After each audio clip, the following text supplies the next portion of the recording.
कासिना जावेद भा कैसे हैं भा कैसे हैं भा जावेद भा अच्छा हैं भा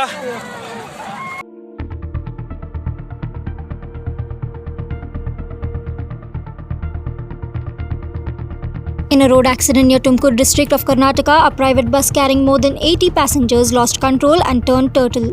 The accident left 5 people dead and injured more than 25 people. The passengers sitting on the top of the bus were killed in the accident. Most of the passengers who lost lives were college students and were sitting on top of the vehicle. Injured passengers are being treated at Pavagada Government Hospital. ನಾವು ಬಿದ್ದು ಎದ್ದು ಬಂದಿದ್ದೀವಿ. ಅವ್ನು ಸಿಕ್ಕಿಲ್ಲ ನಮಗೆ ಗೊತ್ತಿಲ್ಲ. ಬಸ್ಸಿನ ಹೆಸರು ಏನದು ಸರ್? SVT. ಸರ್ ಮಾರ್ನಿಂಗ್ ಅದು 8:30 ಸರ್. ಮಾರ್ನಿಂಗ್ 8:30 ಬರುತ್ತೆ ಸರ್ ನಮ್ಮ ರೂಟ್ ಮೇಲೆ. ಅದು ಸರ್ ಹೆವಿ ಸ್ಪೀಡು, ಓಪನ್ಗೂ ಜವಾಬ್ದಾರಿ ಇಲ್ಲ ಸರ್. ಕಂಡಕ್ಟರ್ ಸಿಗ್ತಾರಲ್ವಾ ಅದ್ರೊಳಗಡೆ ಯಾವನು ಕಂಡಕ್ಟರ್ ಡೋರಲ್ಲಿ ಇರಲ್ಲ. ಹುಡುಗರನ್ನ ಬಿಡ್ತಾರೆ, ಕಾಲೇಜ್ ಹುಡುಗರನ್ನ ಬಿಡ್ತಾರೆ. ಸ್ವಲ್ಪ ರೆಸ್ಪಾನ್ಸಿಬಿಲಿಟಿ ಅದು ಬಿಹೇವ್ ಮಾಡಕ್ಕೆ ಹೇಳಿ ಸರ್ ಬಸ್ ಅವ್ರಿಗೆ. ಅಲ್ಲ ಸರ್, ಈ ಬಸ್ ಅಲ್ಲ, ಎಲ್ಲ ಬಸ್ಸು ಇದೆ. ಯಾವನು ಕೇರ್ ಮಾಡಲ್ಲ. ಅವ್ನಿಗೆ ಇಷ್ಟ ಬಂದಂಗೆ ಅವ್ನು ಹೋಗ್ತಾ ಇರ್ತಾನೆ. ಯಾವನು ಕೇರ್ ಮಾಡಲ್ಲ.